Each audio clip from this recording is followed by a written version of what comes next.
Dope. First question for you. How does it feel to be a married man? I'm not married. I guess, yeah, you're right. Engaged. Good one. Engaged. It feels good, man. Feels really good. Does it feel different? Yes. Some people think it feels super different. Some people are just yeah. nothing. It absolutely is. Yeah. We've talked about it several times. Good. Just just knowing that you and Joseph have. Oh, yeah. Yeah. Yeah, just knowing the commitment's there now. Yeah. That it always has been, but it's solidified. Yeah. So I think when I put a ring on, it was things change. doubled. Yeah. Because I know exactly what you're talking about, and that's why I think she probably feels it even more intensely. Because now every time she looks at her ring or hand, she sees a ring. You know what I mean? But it was dope though. Do you want to tell the story at all? Just because yeah, I'll tell it. So for a month or so, I've had a proposal planned. I decided to do it at a buddy's house down in Palm Springs. Last year I went there, or every year for the last 4 years, we've gone on a trip the same weekend in September. Usually it's just 3 or 4 guys. And then this year everybody had girlfriends. So we decided to invite them too. And so that's when I decided I was going to propose to Josephine, my fiance now. But last year we went on this waterfall hike in Palm Springs, which when we went on it, I told myself, man, this is where I want to propose. There's a really cool, super flat rock that looks over the valley where everybody stands and take pictures and stuff. And then you keep hiking up and there's a waterfall with a rock and stuff you can swim around and do whatever. So this past weekend, well, I don't know about when this airs, but the weekend of the 19th of September, we flew down to Palm Springs Thursday, and then Friday. I don't know how much detail I should get into it, but so pretty much Friday night, we went out to dinner and had a bunch of drinks and then partied Friday night. So Saturday morning came along, and I told Josephine that we wanted to go on this hike that I've been talking about since last year I went on it. Yeah. And she was like, "Oh, okay, sounds good." She had a brunch planned at 11 or 11:30, so I was like, "Perfect, we'll go at 7:45, get it done. It's about an hour and a half, 2 hours max if we hang out at the waterfall and kind of take our time." And so we left the house around 7:35, maybe 7:30, whatever. It takes about 15, 20 minutes to get there. And my buddy, his father has a really nice Aston Martin. Yeah. Yeah, it's like a 2004 convertible. It's the one that Pierce Bronson drove in 007. Sick. Oh my god, that thing purred. I felt like the idle you moved forward while it idled. Yeah. It was that strong. Yeah.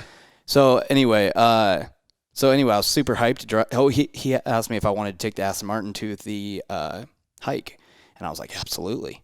So he let me, and so I pull out of the driveway and go down the hill, see what it has, and then about 10 minutes into the drive, I'm sitting there at a red light and just chilling, and the front right tire explodes. So it literally just exploded? Yeah, got him. There we go. Yeah. Fuck that fly. God. But you didn't run over anything? I was just chilling and just looking at Joe's, and there was a Range Rover next to me, and I just was in and boom. It was loud? Yeah. Relatively. Yeah. You could hear it. Tire popping. Yeah. And the guy in the Range Rover had his top down too, or he had a sunroof and windows down because it was hot. And he goes, "Oh, shit." I was like, dude, what in the hell? This is on the way to the hike where I was planning on I was going to propose to Josephine. And I'm like, I have a $200,000 car with a blown right tire that I'm responsible for right now. One thing I will add to that too, just to make it even more interesting, is you guys are both really hungover. Yeah. And it's 100. No. Well, at 7:45, it was high 80s. Okay. Almost 90. It was miserably hot when I landed. Oh, yeah. But yeah, that makes By sense. that time, it was miserably hot. Yeah. So anyway, this is 7:35, 7:40 when the tire blows. And just for reference, I hired a photographer to hide on the hike so he could take, candid photos and then run up when I was proposing to take, action shots or whatever. Right. So he gets to the hike at 7:30 a.m. because we were going to meet there at 7:45 and then go on our business. And the tire blows, and he's at the hike. And so anyway, long story short, I pull into the parking lot to the gas station next to where I was to fill the tire up with air. And I get the thing hooked up, and the whole sidewall is just blown open. Just shredded. And I'm like, what the fuck happened? What the hell? And so, I call Thomas in a panic, and he's like, yeah, just pretty much respectfully told me to figure it out because he was golfing and I'm golfing, bro. Yeah. Figure it out. And so, luckily I have USAA and, shout out USAA, amazing company. I called them for my roadside assistance, and they were like, well, you don't have an Aston Martin on your policy, sir. Yeah. I was like, dude, I had to explain to them. They're like, all right, well, you have full coverage, so we'll help you out. Sent a tow truck. I'm not going to get a bunch of details, but they sent a tow truck, and the Aston Martin's a convertible. So the top was down because it was so hot. And so they were like, all right, tow truck will be there about an hour and a half. And Thomas was like, just lock the car up, make sure everything's locked, put it in a safe spot at the gas station, go do your hike, and we'll take care of it. I was like, all right, sweet. So I called the tow truck. And then since the top is down, Josephine, I was trying to put the convertible top up, and it wouldn't go up. I'm like, what? And we unlocked all the levers to make it go up and press the button, did everything we could, and I called Thomas again and trying to figure it out. Wouldn't work. And I can't leave this car with the top down in the middle of Palm Springs. Yeah. I was like, dude, I'm not going to make it to this hike. She's probably over it. Oh my God. She was just and she knew I was damn near crying, dude. And I was in a panic. I was like, dude, I don't know what's going on. But she tells me, she read my body language. She knew something was going on. She knew I wanted to go on this hike for some reason really bad. And I was getting emotional about it and stuff. So she was quiet the whole time. She just sat there and tried to sleep because she was hungover. So anyway, 20 minutes later, Josephine was just sitting there, and she pressed the button, and it happened to work. I don't know what happened. We did nothing different, just kept pushing it. 45, 50, 60 times. So anyway, the top went up. I was like, yes, we got the top up. We can lock it up. Tow truck coming. So I get it. I call an Uber. And then she was like, wow, we're really going to take an Uber to this hike? Why don't we just go home and sleep? And I was like, nope, we're going. So call an Uber. He comes around. I see the Uber on my app, and it pulls into a hotel, like a Hilton Inn or something, across the main street. So I'm like, hey, sit here, Joe's. I'll run across the street, and I'll get this Uber. I run across the street. As I see the Uber, some guy gets in my Uber, and they take off. Excuse me. He just jacked my Uber. I need that, and I'm trying to be at the hike in a certain time. No way. So instantly, I'm not trying to have this guy take an Uber ride on my credit card, so I cancel it, and I get a hold of the Uber driver. I'm like, yo, what the hell, man? Did you ask that guy his name? That's not me. It's not Travis. Where are you going? He's like, what do you mean, Bob? And he asked the guy. He's like, oh, crap. I'll turn around, and I'll be right there. So I come back around, or he turns around down the street or whatever, comes back. The other guy just gets out of the Uber and walks away. I'm just like, what did he say? The nothing. Guy's he didn't even hardly give me eye contact. I'm like, what's up? Why did you get in here? But I mean, what did he say to the Uber driver? You know what I mean? Because the Uber driver's probably like, oh, you're not Travis? And he's like, oh, shit. Yeah. You got me. Yeah, probably oh, I picked the wrong Uber or something. But why did the Uber driver not ask his name? Yeah. Verify who he's, it's not some murderer. That's dangerous. Yeah, just picking up randomly. So anyway, I didn't have the energy at this point. That was 7:35 when the tire blew. This is 9:15. I mean, it's over an hour and a half, trying to get USAA, trying to get everything figured out. And so I didn't have the energy to even fight. So anyway, the guy's like, hey, you need to request a new ride since I canceled it on your phone so we can connect with my phone so we can do the ride. Well, I did that 5, 6, 7 times, and it kept connecting to other Uber drivers. And I was like, listen, dude, in a full-on panic. I was like, I need your help. Just help me any way you can. Take me to this hike. I don't care. I'll give you $100 cash. Blah, blah. And I think I said I have plenty of cash to pay you, whatever. Yeah. So he's like, oh, okay, I'll take cash. So we go over across the street, pick Josephine up. We go to the hike. Oh, another big important detail. This hike in Palm Springs has, I already told it. It has a big waterfall at the top, right? Right. we drive like 15 minutes to the hike at the beginning of it, and we pull into the parking lot, and there's a big-ass billboard. It says, "Waterfall is dry." I'm You like, didn't tell me that. what? You got to be kidding me. What else could go wrong this morning? Like, I hope she says yes. Like, so Joseph at that point was like, you still want to go on this hike? Yeah. Like, after all the trouble we got to and the waterfall's dry, what do you want to do here? Just like, kneel down in the parking lot. Yeah. Okay, fuck it. I was like, well, I'm like, I just want to do this hike. I need some stress relief. Like, I don't remember what I said. I was so flustered, dude. I was so pissed. And I'm like, whatever, just follow me. Yeah. And so we went out after like probably 10, 15 minutes of the hike. She was starting to feel a little bit better, like sweating bullets and stuff. Because by this time, you know, this is almost 10 o'clock. It's 95. Yeah. You know, it's beating hot. Yeah. And so, we get up like halfway of the hike, and that's where, like I explained before, there was a flat rock where people take a break and stuff. And I told her, let's go over here, sit down, take a break, you know, and we'll take a picture, and then we'll head up to the waterfall. Well, we went up there, set up my camera like I was going to take an automatic photo, and I actually turned on like video. So I just started videoing, and I did it. Was shaking uncontrollably. Yeah. I was stuttering. I don't even know what I said. And she was like, "What are you trying to do here?" And I said, "Well, I have something to ask you." Spit it out. So anyway, I proposed to her, and there was a bunch of people, probably like between 50 and 30 people on the hike above us. So they just started clapping, celebrating. Oh, that's dope. Yeah, and the photographer ran out behind the rocks and started taking pictures. Yeah, and then somehow the hangovers went away right after that. Yeah, we were just in the clouds, I guess. I don't know how to say it, but fuck. I remember landing in. As soon as we landed, all the texts come through, you know, and Cameron Andrews was like, "Oh fuck, the Aston Martin tire blew out." Then this, he's like, "Man," I was like, "Did he still do it?" Yeah. And then I got a text popped up from Shannon because Joe sent Shannon a picture of the ring. Oh yeah. And so I was like, "Oh, apparently he did." Yeah. Crazy. And then you guys came back to the house. Yeah. Everybody's waiting. So we had like 45 minutes to an hour till the tow truck was supposedly going to be at the gas station.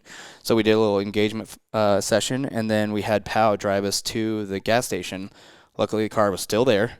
And so we got to the gas station. I called USA back to see what ETA, like, for the tow truck. And they're like, "Oh, yeah, tow truck company canceled." I'm like, what? You got to be kidding me. They're like, "Yeah, we'll order a new one." And they, 5-10 minutes later, we're done. Like, "All right, they'll be there in an hour and a half."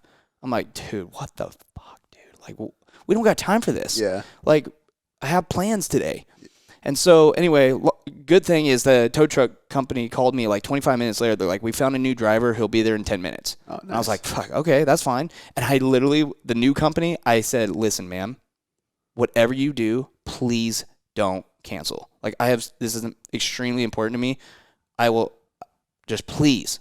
She was like, "Are you okay?" Like, I'm like, "No, I'm not." She was like, "Damn, okay, well, we will get you." So anyway, the new driver got there. Took us a while to get it all hooked up, and got the paperwork signed, had him send it back to Thomas's house, and then by that time, her brunch that she was planning on doing 11, this was 11:30 by now. Yeah. And so she was like, "Well, I guess we'll just go without getting ready." And so we took her, and her friends from nursing school were there and had the cabana and table all set up. And they already knew. Yeah. Yeah. They didn't really know about the car troubles, but they knew I had proposed. Yeah. They got there at 10 a.m. because the brunch was supposed to be at 11. Yeah. We show up at 11:45. But, yeah, after that, it was great. There was a few other obstacles, little stupid details, but that was it. Yeah.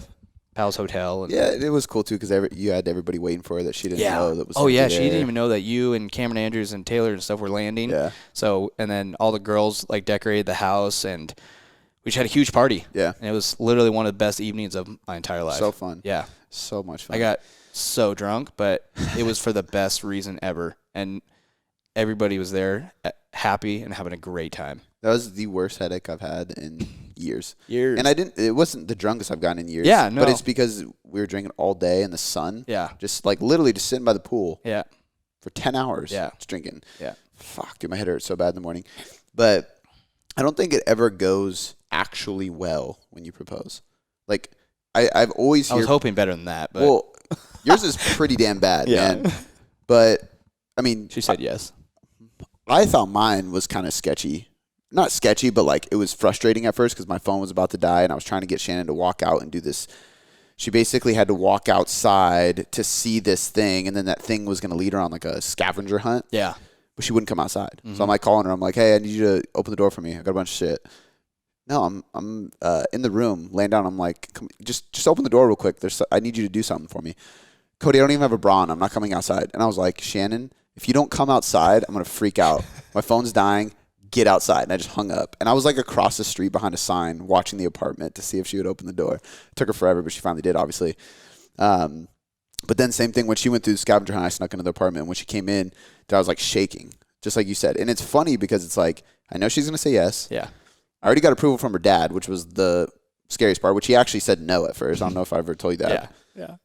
He literally just said, no, I don't think that's a good idea. And I'm like, Dude, what do you say? And I had that thought too when I asked her mom.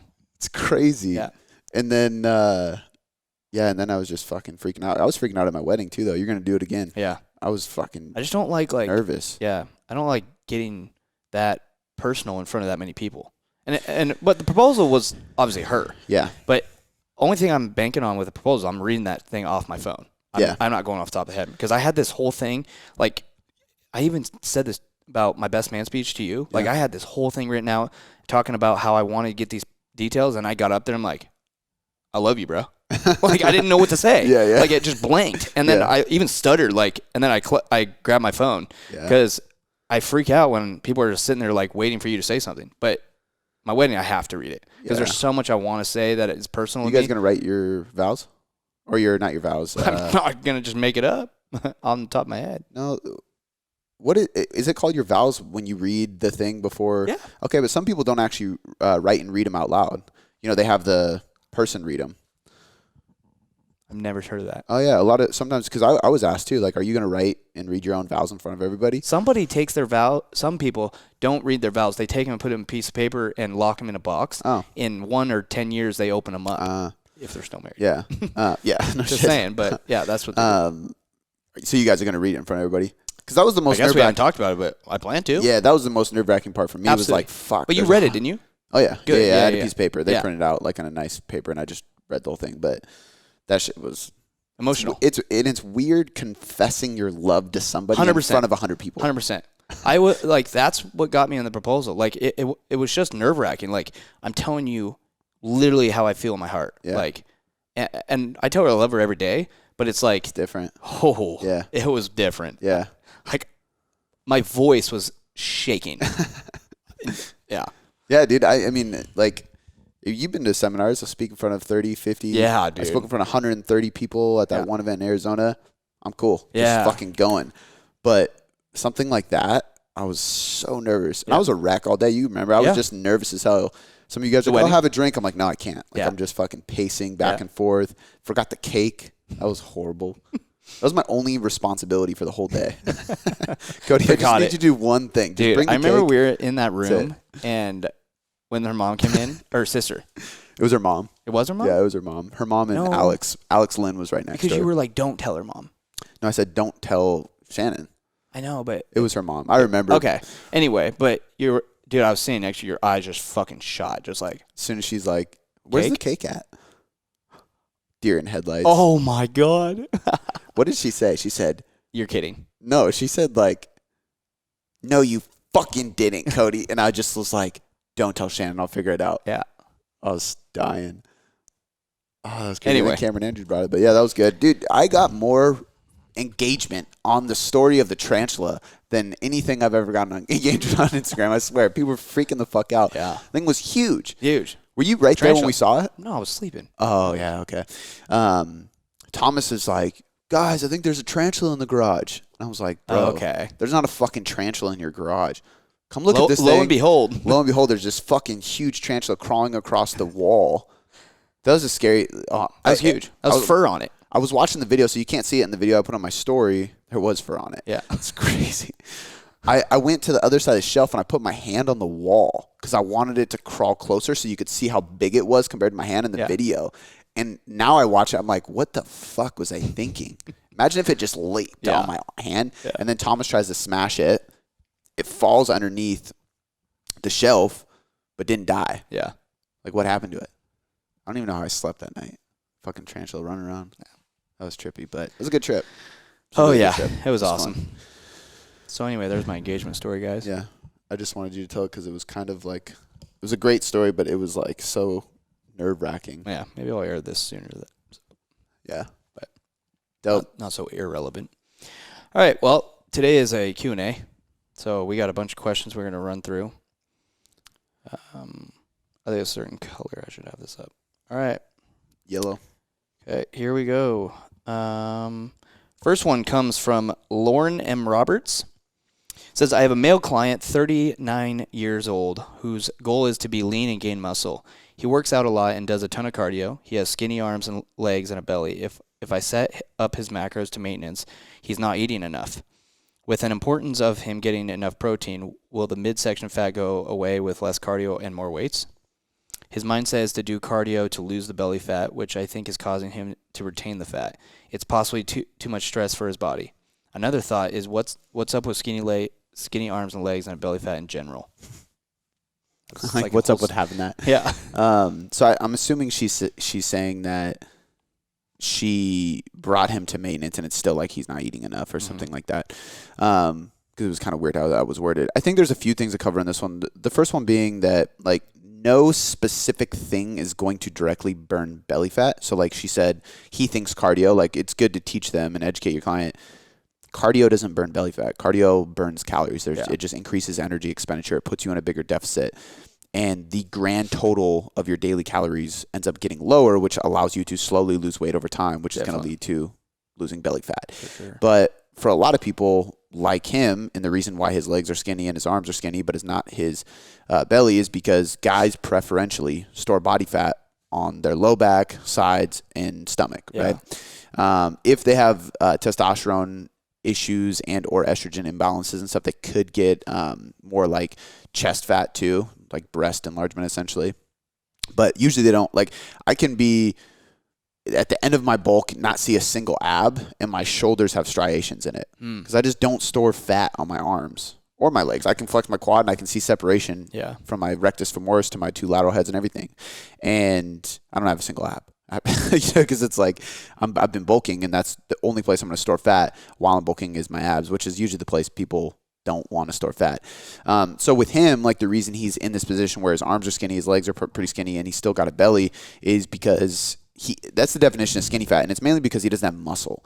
So for him, somebody like that, he just needs to build muscle, and it'll proportion out. And I guarantee his belly will look smaller just because he'll put on some muscle, shoulders, arms, chest, lats, legs, and then he just looks bigger, and then he just has a little belly. So what I like doing with those people, get them to maintenance so they just feel good, focus on building muscle, put them through like a bodybuilding program, trying to build muscle, and recomp. This is an individual who absolutely can recomp. It takes longer, so you want to spend 6 months, but you could put him at maintenance, implement some cardio, but not too much, like more conditioning, so like some high intensity, low intensity, 4 to 5 days of lifting, and keep him at maintenance with a higher than normal protein intake, so 1 to 1.2 grams per pound probably.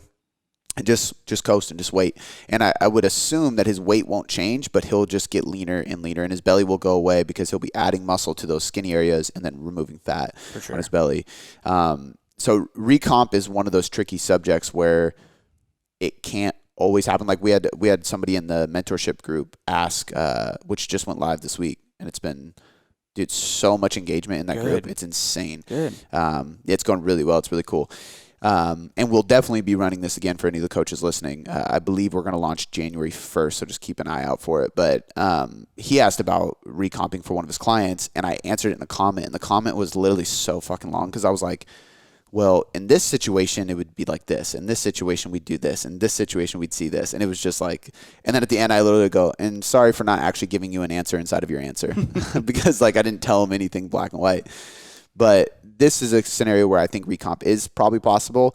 It's going to be hard for him to build muscle because he's older. I think she said he's older, right? Yeah. Older client. Yep. I don't know if she said the exact age, but 39. 39, that's not bad. Like I usually And it depends on his training history. So if you go, oh, he's a 39-year-old that just started lifting last year, I'm like, he's not going to build as much muscle as a 20-year-old who just started lifting last year, but he's going to build muscle because adaptations are still going to occur if it's a new stimulus. But if he's a 39-year-old that has been training since he was 20 years old, I'm going to be like, just focus on losing fat and not. But at the same time, he probably wouldn't have skinny arms and legs if he has never changed, if he's been training for 20 years. But yeah, I think she's basically just asking what to do about that, right? Yeah. So I would bring him to maintenance. I would push for 1 to 1.2 grams per pound of body weight in protein. I'd preferentially have carbs higher than fats. I'd probably have fats around 0.35 to 0.4 grams per pound, and then put the rest to carbs. Just those carbs go straight to training hard, recovering, filling up muscle glycogen, which will help his arms look bigger once he starts training them right. And make sure he's on a good training program. He should be on like an upper-lower split 4 days a week, doing some strength and doing some bodybuilding. Yeah. Because if he's doing CrossFit or something like that, he's just not going to build enough muscle to see that recomp like he wants to see. For sure. But so the next question is from Adrian Ling. I have heard and read so much about macro timing. However, carbs make me so sleepy. I work out mid-morning, so I have been carb loading before and after my workout. I am beyond exhausted come post-lunch. I feel so much better having protein and fats during the day and having carbs at dinner pre-bed. Will I lose muscle mass doing it this style? I don't think you'll lose any muscle mass. The only downside could be potentially building less muscle mass. Gotcha. And it might be a very, very small, like I think it really depends. And this is where it's one of those things where if I can look at your physique, like you take a progress photo, I can look at your numbers that you're hitting in the gym, and I can look at your history, then I can give you a better answer of like, we got to do something because we got to get some carbs around there because you're an advanced lifter who already is reaching their genetic ceiling. So we have to pull out every little minor detail we can in order to give you the best result possible. Like the things that are splitting hairs for most people, that it's just like 1% difference, they're going to matter to the advanced lifter that is that deep in the game. Definitely. So it depends on that. But I think that you could try one of two things. You could either still push your carbs to the evening. I would push them all to like after 3, 4, 5 p.m. You know, like late at dinner, afternoon. and dinner, have a big bolus of carbs, and then like a carb/protein based snack at night, because your muscle glycogen stores fill up and then they're going to be reserved. So you're not going to deplete completely from one session unless you're really, really lean. You're doing a really high volume workout. So most likely your training is going to be totally fine in the morning. I wouldn't have too much protein and fats pre-workout in the morning, just because it's like fat's such a slow digesting nutrient.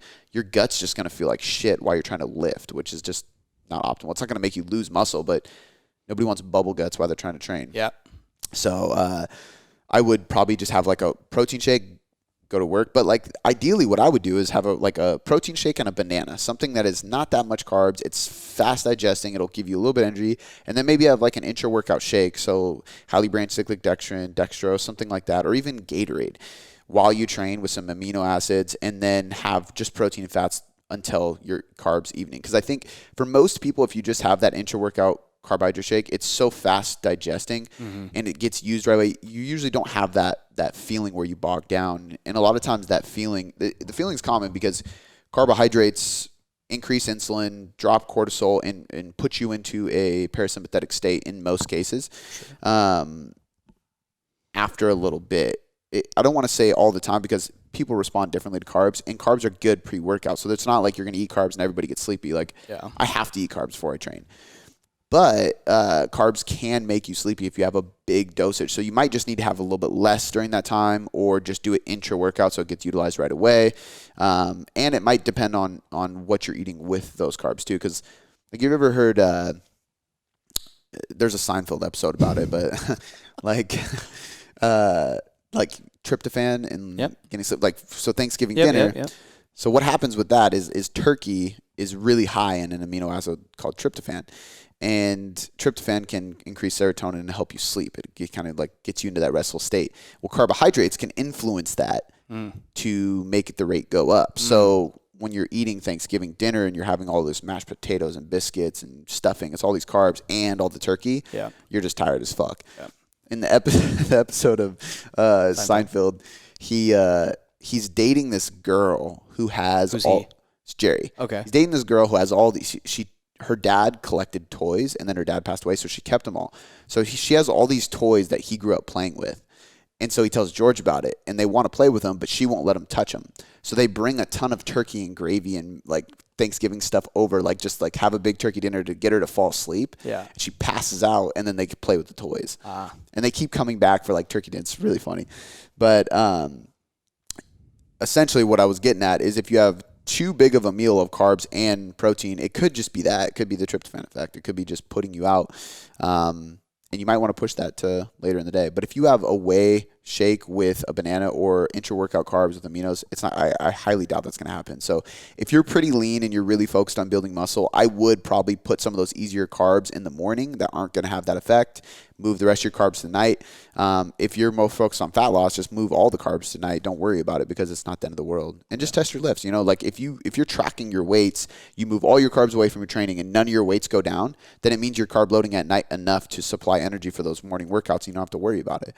But if you notice that what you're able to lift for 5 reps, 6 reps, 8 reps, whatever, is just slowly declining or kind of takes a hit and it won't come back up, then you know it's not a coincidence. Yeah. It's because you're not having enough carbs during your workout. For sure. So, all right. Well, next question is from Katie Mitchell. She said, I listened to episode 342 on reverse and recovery diets. My question is, I have been in a deficit for a long time just trying to stay lean, and my hormones are out of whack. How do I know what my maintenance is after so long in a deficit? Well, that's a really good question. Great question. By the way, if there's any listener who really, really loves this podcast and you want to donate a fly swatter that shocks flies, we would love it if you sent one in. Have you ever seen those? Those little look like a tennis racket? Yeah. You can also get them at the dollar store. They sell them at the dollar store? Absolutely. I'm gonna have to get one because this fly is driving me crazy, and it's always like just like 1 or 2 flies in here, and it just doesn't fucking leave. We just cleaned, took out the garbage. What's going on, man? They love it. It's that food you left over there. All right, keep going. All right. Okay. So how do you know where to find your reverse diet? So like, I think number one. How do you find maintenance after being in a deficit so long? Right. Number one, go check out the blog that it's probably linked in that podcast. If not, we'll link it in this one. But go check out the reverse diet blog because there's a graph in there that shows you like basically weights dropping with calories, and then you increase to a certain point, and there's like a red arrow there saying like reverse to here first and then slowly increase. So it can give you a good idea of like an image of a periodization plan with reverse dieting, like what you should do. But typically what I try to tell people is go halfway. So there's no way to tell like exactly, like I can't say increase by 25% the first time because it depends on the things I always say: intensity, duration, frequency. Yep. How often have you dieted? How long were you dieting? And how aggressive were you dieting? Because the longer or more aggressive or more frequent, the less likely you are to be able to make a big jump and not gain a bunch of weight because your metabolism has just been more adapted for a long time.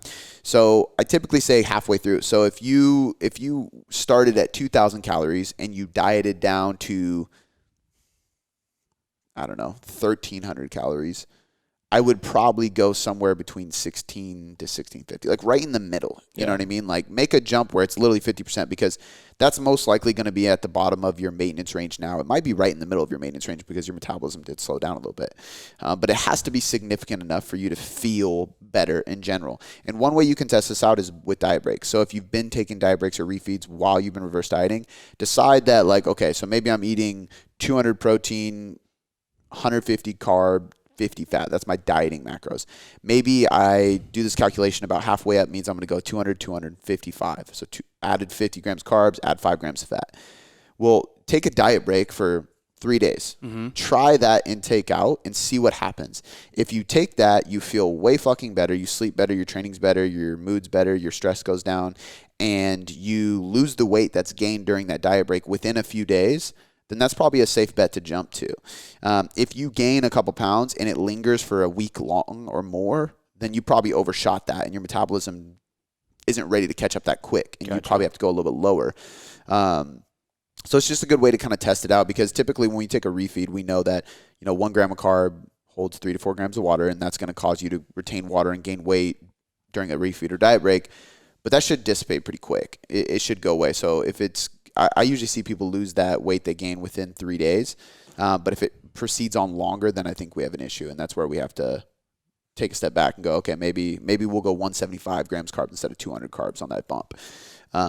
So I can't give you a black and white answer. I would check out the reverse dieting blog. I want to say it's just go to, if you go to tailoredcoachingmethod.com and you search reverse diet, there's so much content on that.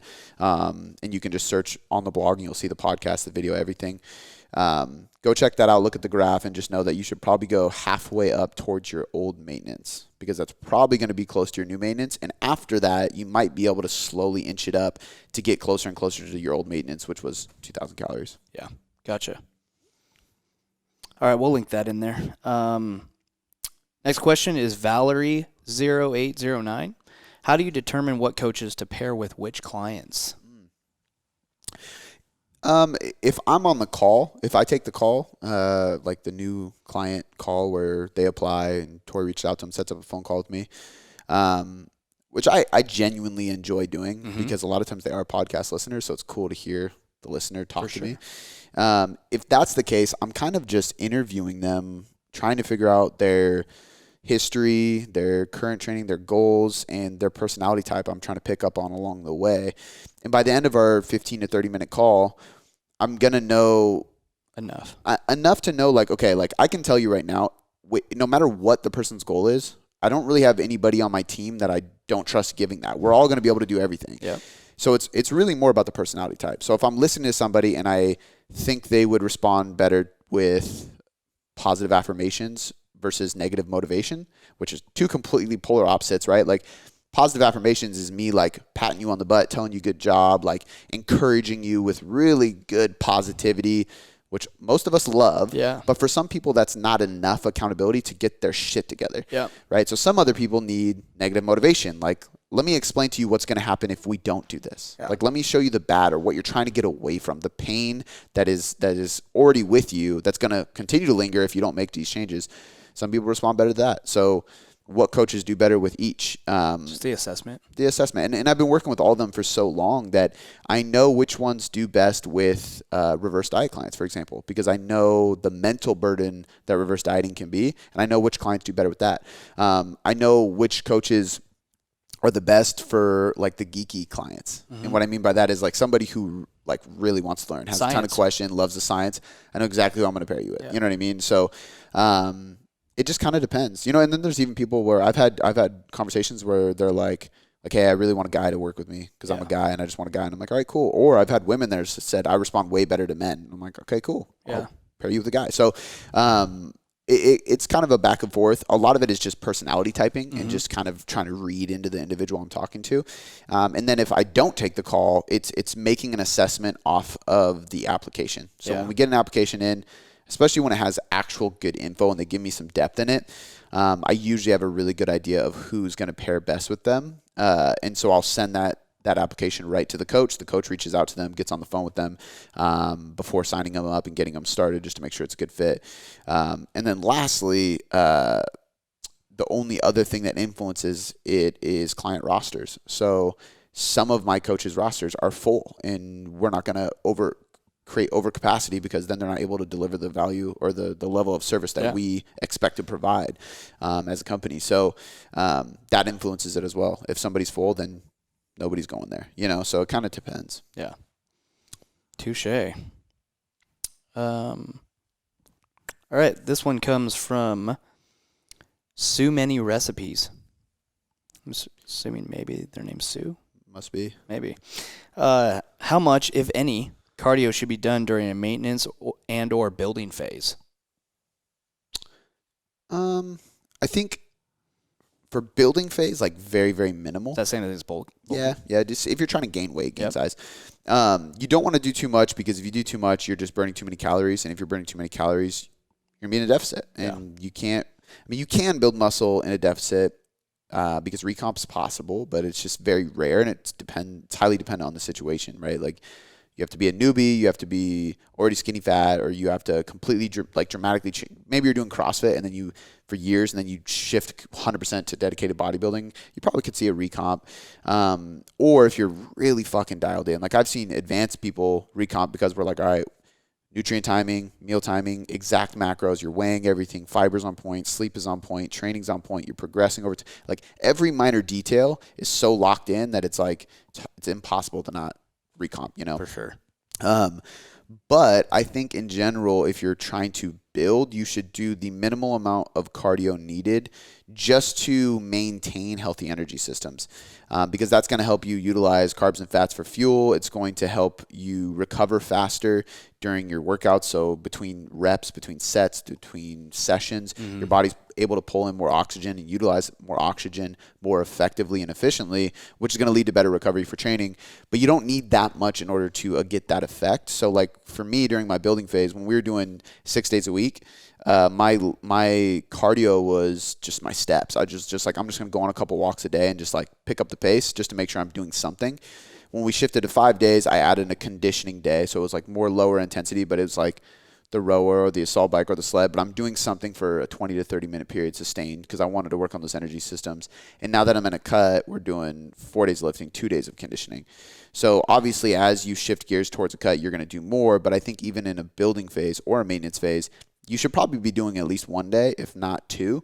I always tell people, like, I think everybody should be moving 6 days a week. Some people 7. I mean, because your 7th day could be like, I'm going to take my dog on a 30-minute walk. Yeah. It's not going to harm your recovery. If anything, it's going to make it better because it's peaceful, it's stress relieving.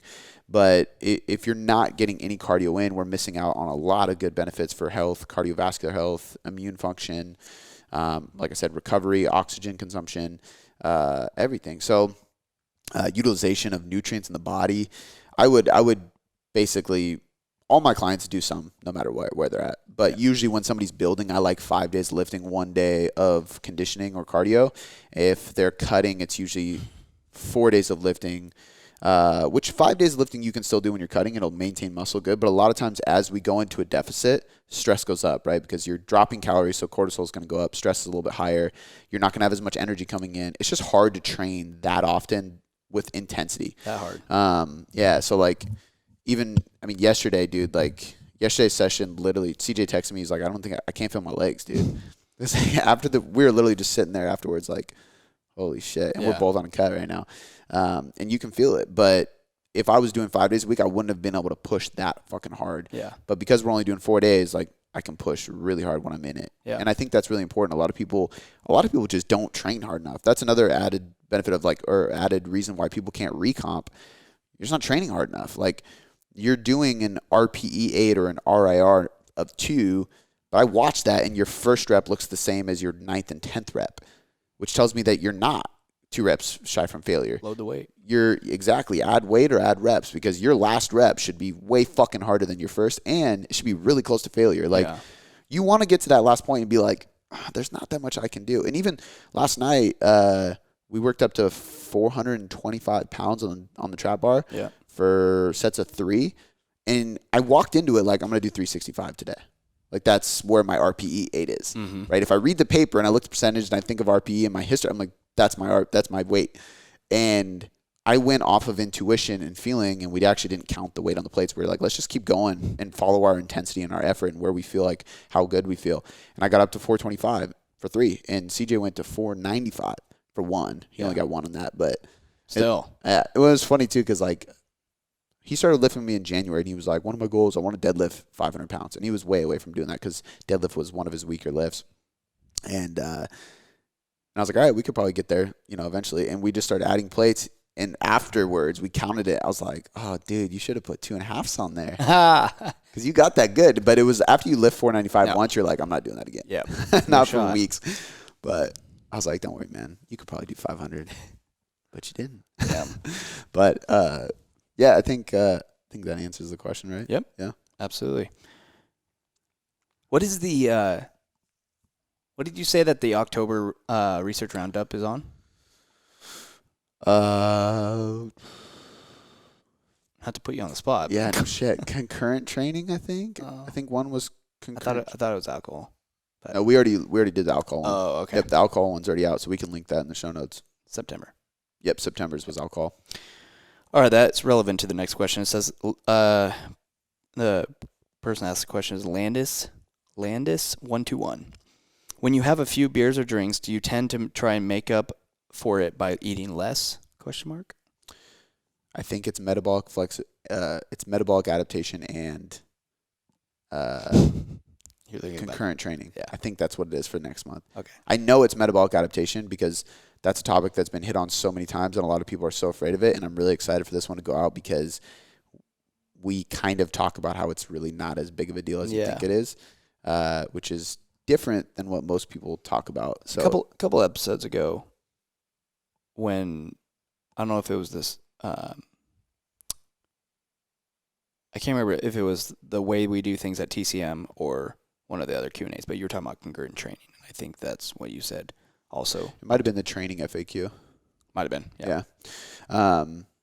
Which I'm super fascinated by concurrent training because and I'm super fascinated by high level crossers, like people in the CrossFit Games. I watch all those documentaries and everything because how can you run a half marathon, deadlift 600 pounds, clean and press 300 pounds, and sprint faster than anybody? Like you can do all, you're like 4 different athletes who aren't supposed to be good at the other things. Yeah. And you're good at all of them. Like what the fuck? This defies periodization in science. I love it. Athlete. Yeah. And it makes me feel like just a big wimp. And just pathetic, honestly. But anyway, I recommend a few things. Like the best way to go about it, in my opinion, is to have protein and greens for the day and then have whatever you want to drink and eat at night. So that's typically what I'll do. Like I'll wake up and have an egg white omelet with spinach and mushrooms and just salsa or something on it. But it's basically it's less than 10 grams of carbs, 0 fat, and it's pretty high protein.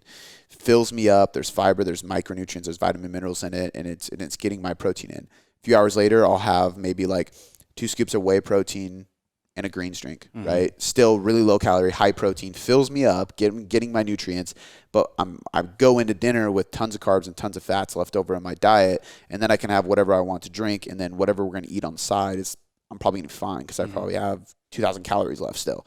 The other way you could do it is if you don't want to eat just protein during the day, you could just fast. So you could fast until noon, have a lighter breakfast, and then you have plenty of room at night.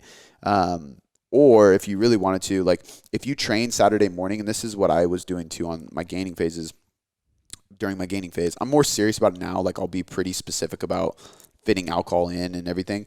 But during my gaining phase, what I would do is I lifted Saturday morning, and it was more important for me to be fueled for that workout than it was to count my calories and watch. So I would eat normal Friday, I would eat normal Saturday morning, go train hard, eat normal post-workout, and I would go way over my calories at dinner with drinks and whatever Shannon was cooking, right?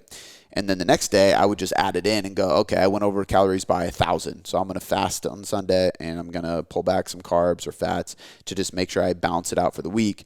And it's going to be fine because I basically don't do anything but sit around on the couch all day Sunday. I just relax, you know, maybe get some work done, maybe go on a walk, but nothing crazy. So it's easy for me to pull back those calories. However, for a lot of people, that can cause some negative relationship with food, some binge and restrict habits, right? Where it's I'm restricting and then I'm going to binge and then I'm restricting. So there's some clients I have where I'm like, hey, I don't want you to do anything. If you go over, chalk it up as a bad day, get back on the diet the next day. Don't worry about it. Or those are the people I'm really like, hey, let's make sure we just focus on protein during the day, in the morning, so you can have enough calories at night to have fun and enjoy. And I mean, we did the alcohol research review, and it showed if you fit alcohol in your calories, you're going to lose weight just fine. I would argue that you might not build as much muscle as possible. So if you're really, really after a great physique, I probably wouldn't drink every day in your calories. I would drink once a week. Yeah. If you have hormonal issues, I probably wouldn't drink alcohol either, because that can be a whole separate topic of causing issues or exacerbating issues. But in general, you can fit it in, you'll be fine. For sure. So. All right, so the next question. The hardest part for me about that, just to add one of the things, I used to be really good about this, when I competed and I was really into being trail time, I just drink vodka. Drink vodka all the time because I was like, oh, just club soda vodka with a lime in it. I'm cool. I'm just drinking to get a buzz. Yeah. So I didn't care. And now I'm like, man, one, vodka doesn't taste good. Two, I like beer. I enjoy good beer. So it sucks because now I'm like, man, I really love dark beer. They have all the pumpkin beers out now. They're the highest calorie beers you can get. Oh yeah. I got one last week that was it it was a Legion, and it was a pumpkin. I saw that. Pumpkin espresso or latte or something. So it had like coffee mocha, pumpkin, beer. It was so fucking good. But it's like, that was my dinner. Yeah, it was like facts. 500 calories in a fucking 16-ounce bottle. Jeez. And I'm like, Shannon, you want to share this? She's like, yeah. Pour a glass, takes one sip. I don't like it. Yeah. I don't drink the whole thing. But that's the only downside. Or it turns into one vodka soda to 7. Yeah. Yeah, they're so easy to down. Yeah. That's actually why I enjoy whiskey now too. You have a glass of whiskey, you let the ice melt a little bit, and it's actually enjoyable, but you can't chug it, nor do you want to because you paid so much money for the fucking bottle. Yeah. It's like, no. And I would never pay that much for a bottle of vodka. No. Because they all taste the same. Yeah. I mean, unless you're getting fucking, what is it, 3-star? Yeah. Why would you name a brand 3-star? It's just saying you're not quite 5 stars. You sell it to a whole different demographic. Yeah, true. Mediocre vodka. Yeah. All right, so the next one comes from Katie Wood, 27. It says, how do you know maintenance calories after being in a deficit for over a year? Oh shit, this is like a very similar question. Yeah. It's a different person, right? Yeah, it's a different person. The first one was about reverse dieting, I think. How do I know what my maintenance is after being Katie Mitchell? This is Katie Wood. That's weird. Did she just flip over to Instagram and Yeah. ask the same question? She might have. The other one was via email, I mean, think. I don't know how much you have to answer it. You literally answered it. Yeah, I think I answered that one pretty well. I would check out the reverse diet thing because it's basically going to give you the answer. Go halfway to your old maintenance. Yep, go halfway up. All right, last question is from Mark McGinnis. Yeah, Mark. I ran through your nutrition manual, and it suggests that someone doing a high-intensity training, CrossFit in my case, should be eating 2958 calories for high-end maintenance. I'm 174 pounds. I eat approximately 3,300 every day and mostly feel fine performance-wise, but my weight hasn't changed in 3 months. I tried recently to up my calories a bit more and just felt like I got fat really fast, except my weight only went up about a couple pounds. Could I be doing something wrong? I weigh and measure everything to the best of my ability. It's got to be very small and meticulous. Yeah, I think like that's one of those things where like your maintenance is obviously over what you got calculated out of the nutrition manual because it told you 28, I think he said, and he was eating 33. So 3,300 is probably your maintenance. 2958. Almost 3,000. Oh, okay, so very close. But if he was at 3,300 maintaining his weight, I would say that's his maintenance. But for somebody with your experience level, your goals of gaining weight slowly, obviously, because you gained fat and you were not happy about it, so you don't want to rush the process. You want to just build muscle. Couple things I would do. Number one, I would make sure your protein's high enough. I know I feel like I say that all the fucking time, but it's true. But it's true. And like when we talk about like, you know, when you increase your carbs higher and higher and higher, if he's doing 3,300 calories, I got to imagine he's having quite a bit of carbs. Like I wasn't even up to that when I was in my bulk. Yeah. But, and I was having a lot of carbs. But if your carbs are that high, you're starting to get more and more and more protein from trace protein sources. So you're getting protein from nuts and peanut butter and broccoli and Brussels sprouts and potatoes. Protein it's okay, but there's a reason why vegan or vegetarian protein isn't as good as animal protein. Yep. So the first thing I would say is like I would probably bring your protein up higher than normal because now you're going to get more protein from high quality protein sources, animal sources with good amino acid profiles. That would be my first thing. So if you bumped up 100 calories, make sure that some of those calories are actually protein. Now, if you're already getting enough protein, if you're eating over your body weight in protein and you already got this covered, then don't worry about that. You probably just jumped up calories too quick. Like I see a lot of people that are like, okay, so there's like a 3,500 calorie rule, right? Like 3,500 calories equals 1 pound of fat. So if we cut 500 calories per day, 7 days a week, that's 3,500 calories because 500 times 7 is 3,500, which means 1 pound of fat lost per week. Perfect formula. I'm just going to drop 500 calories every day. I'm going to get to my weight. Oh. A lot of times it does work. Yeah. But after a while, it won't work. And depending on your hormonal profile, your stress, all that stuff, your metabolism, it might not work as well as it theoretically should. It doesn't add up that way. Now, muscle mass, 1 pound of muscle mass is not the same, calorically speaking, as 1 pound of fat. So you can't just add 500 calories and expect to gain a pound of muscle a week. And a lot of people thought that. So I would ask first, like, how many calories are you bumping up? Because a lot of times did he say how old he was? He don't believe so. Nope. If you're advanced or you've been lifting for over 5 years, if you're over the age of 30. I mean, he says doing high-intensity training CrossFit. I mean, didn't say how old he is, but it says he's probably training pretty hard. And my point is you probably should increase calories by like 50 to 100, which is barely anything. It's a very, very small amount of calories. I think maybe 25 grams carbs. Like it's a very small bump up in calories, but it's like you got to think about it. If you're at maintenance and this maintains your body fat and your muscle, if you bump up, you have to bump up with protein and carbs. I wouldn't bump up in fat, and you have to bump up such a small amount that your body just kind of kicks into more anabolism. So it's going to be anabolic. It's going to start building, but not enough to store anything. You have to use the calories you're doing, and muscle is very, very. It takes a long time to grow. So I always say, like, genetically and physiologically speaking, you're not going to gain more muscle from eating more food. So if you went into a 100-calorie surplus versus a 500-calorie surplus, you're going to build the same amount of muscle. It's because it's all dependent on your training. Yeah. Now, if you did a 100-calorie surplus with a shitty training program and 500 with a great training program, of course you're going to build more muscle on the one with the great training program. But if you have a great training program and you bump up just a little bit, it's going to be this. You're going to build the same net amount of fat or muscle, but it's going to take more time to gain weight. Yeah. Because you're not gaining as much fat. Yeah. And there's studies to prove this. And this is why, like, natural bodybuilders take so fucking long to get a result, right? They're in off season for a year plus, just trying to slowly build muscle. And then they're in prep cutting for 6 to 12 months. Like it's a long process, because in order to lose fat without losing muscle, and in order to build muscle without gaining fat, you have to go slow in both directions. It's just the best way to go. Wow. That being said, the only other thing I would say is, like, if you're struggling to gain quality muscle mass and you're only doing CrossFit, I would probably do something else. There's nothing wrong with CrossFit. I always say, like, if you're gaining strength, if you're building muscle, if you enjoy it, you should still do it.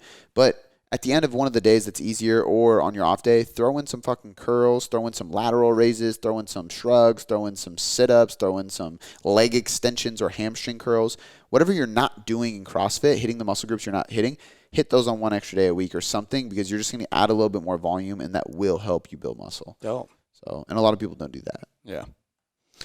Well, that is the last question. So anyway, we'll link that Reverse Diet blog. And any other announcements? No announcements. Like I said, people who are coaches, just stay tuned for the next round of the mentorship. We got a while, but we're gonna have a ton of testimonials and a lot of good data from this first one. And there's already so much engagement. I think the coolest thing is really just giving all these newer coaches a place to troubleshoot their clients, because they're already asking questions, going, "Hey, like, I have this client that's going through this. I don't know what to do." And it's like, all right, well, that's what it's for. Here's 4 options from me. Here's 4 options from Caroline. And then Brandon's like, here's the research that backs that up. And we're like just answering questions. Super cool. But I think people are going to get a ton out of it. Like, cool. I'm actually not necessarily more excited, but like pleasantly surprised with how smooth it's going, how great it's going. And like after day one, like people got access to the portal and started getting all the shit and started messaging me on Instagram and emailing me and saying like, dude, this is so dope. Like they're really getting a lot of it. That's sick. So, that was the test, is like, okay, like let's see how this goes. And then if it goes well, we're definitely going to run it again. And I think at this point we already know, like, we're 100% going to run this again. Dope. So Did you just launch it this Monday?